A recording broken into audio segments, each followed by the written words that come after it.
네, 안녕하십니까. 오늘도 일상기도회를 통해서 하나님의 말씀 앞에 함께 서고자 합니다. 오늘 우리가 함께 살펴볼 본문은 미가 2장 1절에서 13절까지의 본문입니다. 우리가 주말 동안 일상기도회를 진행하지 않기 때문에 미가 1장이 지나왔는데 오늘은 미가의 두 번째 메시지를 함께 살펴보고자 합니다. 이 미가에 대해서 잠시 이야기하다 보면 미가는 개인의 신앙을 넘어서 공동체의 죄와 책임을 날카롭게 다루고 있는 서신이라고 할 수 있습니다. 오늘 본문 역시 당시 사회의 구조적인 죄를 고발하면서 동시에 하나님께서 남겨두신 소망을 보도록 하는 말씀입니다. 이제 말씀을 나누기 전에 이 1장의 내용을 간략하게 언급해보고자 하는데, 미가 선지자는 주전 8세기에 유다왕 요담 아하스 히스기야 시대에 활동한 왕이라고 밝히고 있습니다. 그는 유다 출신의 선지자였지만 북이스라엘과 남유다를 모두 향해 하나님의 말씀을 선포한 선지자입니다. 이 미가의 특징은 예배라는 것과 하나님의 정의를 구분하지 않습니다. 하나님을 예배한다고 말하면서 동시에 약자를 괴롭히는, 약자를 착취하는 삶에 대해서 강하게 책망하는 내용이 기록되어 있죠. 미가 1장에는 하나님께서 재판관으로 임하셔서 사마리아와 예루살렘의 죄를 고발합니다. 이 우상숭배와 불의가 개인의 문제가 아니라 도시 전체, 사회 전체를 병들게 했다라고 선언하는 장면이 기록되어 있습니다. 이러한 배경 속에서 2장은 보다 더 구체적인 죄의 모습을 기록한다고 할 수 있는데, 곧 사람들이 살아가는 그 일상 속에서 탐욕을 지적하고 있습니다. 오늘 본문 2장 1절에서는 이렇게 기록합니다. 그들이 침상에서 죄를 꾀하며 악을 꾸미고 날이 밝으면 그 손에 힘이 있으므로 그것을 행하는 자는 화 있을진저라고 기록을 하고 있죠. 여기서 꾀하다라는 표현은 밤에 침상에서 그 내일을 어떤 일을 할지를 계획하는 것을 의미하고 있습니다. 그렇다면 지금 2장 1절에서 기록하고 있는 악과 죄는 어떤 것이겠습니까? 미리 계획한 것이 됩니다. 이 미가에 기록된 죄는 충동적인 죄가 아니라 의도적이고 계산된 악이다라는 거죠. 이들은 날이 밝자마자 자신들의 권력을 이용해서 그 계획을 실행하죠. 그들의 계획은 2절에 나타나는데 2절에서는 무엇을 이야기합니까? 밭들을 탐하고 빼앗고 집들을 탐하여 차지하니 그들이 남자와 그의 집과 사람과 그의 산업을 강탈하는 도다라고 기록되어 있습니다.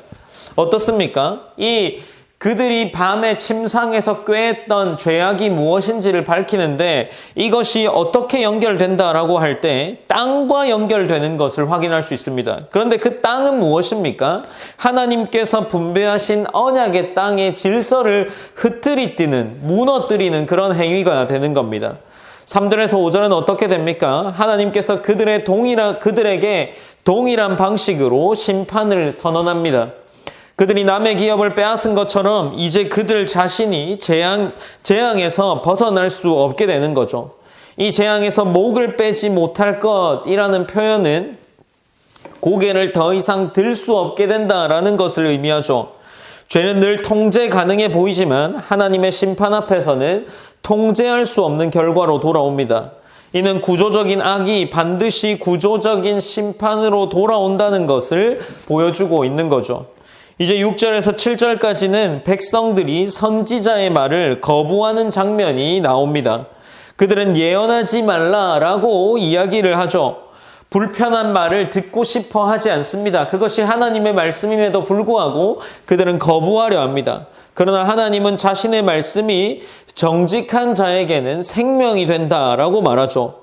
문제는 말이 거친 것이 아니라 이 말을 들어야 하는 자들의 마음이 굳어진 것에 있습니다. 말씀을 거부하는 태도 자체가 이미 영적으로 붕괴되었다는 증거가 되는 거죠. 이제 8절과 9절에서는 이 죄의 대상이 더욱 분명해집니다. 힘없는 백성과 여인과 어린아이들이 착취의 대상이 되는 거죠. 단순히 도덕적인 타락을 넘어섭니다. 하나님의 백성 중에 공동체 그 중에 가장 약한 지체를 보호하지 못하고 오히려 짓밟고 있는 것을 기록하고 있죠. 하나님은 약자를 향한 폭력을 곧 자신에 대한 모독으로 여기고 있는 겁니다. 이제 10절과 11절에서는 어떻게 기록하고 있습니까? 이 땅이 더 이상 너희가 쉴 곳이 아니다라고 이야기합니다. 10절에서 이것은 너희가 쉴 곳이 아니니 일어나 떠날지어다. 이는 그것이 이미 더러워졌음이니라. 그런즉 반드시 멸하리니 그 멸망이 크리라 라고 기록을 하고 있습니다. 그 땅은 더 이상 이들의 안식처가 될 수 없었습니다. 언약의 땅이 죄로 더럽혀졌기 때문이죠. 흥미로운 점은 거짓 선지자들이 여전히 11절에 기록하기를 사람이 만일 허망하게 행하며 거짓말로 이르기를 내가 포도주와 독주에 대해서 내게 예언하리라 할 것 같으면 그 사람이 이 백성의 선지자가 되리로다 라고 기록을 하고 있다는 거죠. 그러니까 거짓을 이야기하는 자들은 여전히 환영받게 될 것이다. 그들이 너희의 선지자가 될 것이다. 이렇게 얘기를 하는 겁니다.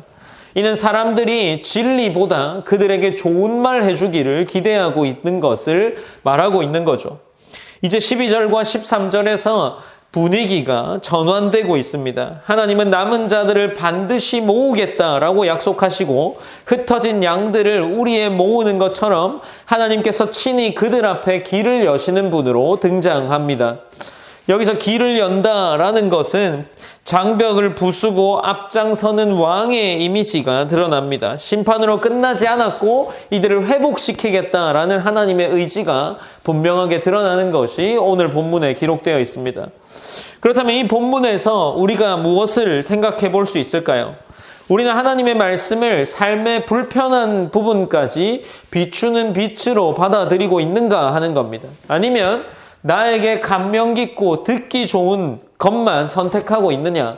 아니면 그 어떤 것도 지키지 못하면서 그저 사랑과 위로의 하나님만을 의지하고 있지는 않습니까? 우리의 일상 속 선택이 누군가의 상처와 억압이 될까 하는 고민들을 해보았습니까? 신앙은 개인의 경건에 머무르는 것이 아닙니다. 또한 신앙은 내가 좋은 것만 하는 것이 아닙니다.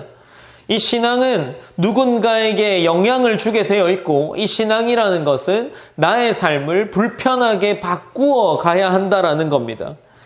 그렇게 될 때 하나님은 그런 자들을 기억하시고 다시 모으시며 그들을 통해서 하나님께서 길을 열어줄 것이다 라고 이야기를 하고 있는 거죠.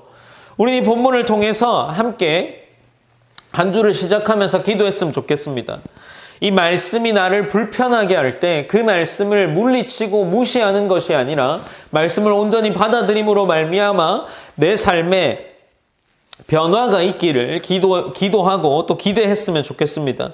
두 번째로는 이 하나님께서 어려운 상황과 힘든 상황 가운데서도 길을 여시는 분이라는 사실을 나에게도 경험되어지는 그러한 하나님이 되어달라고 기도했으면 좋겠습니다.